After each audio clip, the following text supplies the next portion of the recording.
Hello everyone. Today I'd like to introduce Dr. Jonathan C. Slaght to you.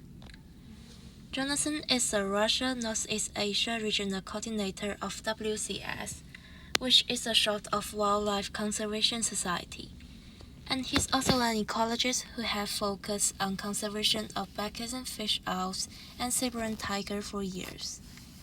Jonathan's most famous research is his field research on Blakiston fish owls started in 2005 in the Far East region of Russia. Before we talk about that research, I want to first give you a brief introduction of those amazing and beautiful birds live in Russia. Blakiston fish owl, which is the largest owl species in the world, lives only in a few areas around Far East Russia and northern part of Japan.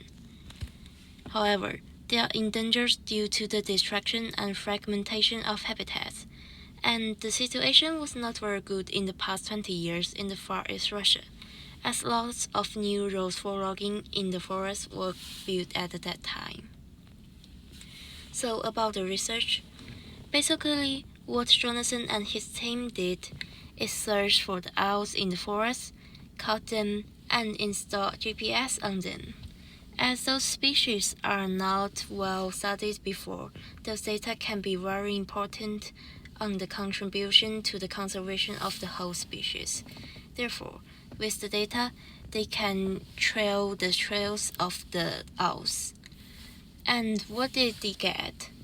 Jonathan and his team successfully collected data of 12 owls from 7 different regions and figured out some of the most suitable habitats for them. Their findings strongly contribute to the conservation of Blakiston fish owls. Researchers cooperated with local logging companies and provided funding, and after that they closed the roads that pass through the possible habitats of the owls and help change the plan of future roads.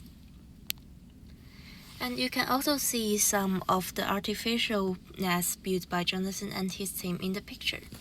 Although they may seem simple, it's quite useful and comfortable for the owls, and you can see an owl preparing to move into her new nest in the picture. And Jonathan's story in the research can all be found in a book called Owls of the Eastern Isles, and that comes the reason why I like to introduce him in the video. I read the book in my middle high school and was highly inspired by his experience and effort. Also, it's the first time I got to know what a real field research is like. Besides, the book tells a lot about unique life and culture in East Russia, so I highly recommend the book to you. And that's all of my video. Thank you for watching and see you next time.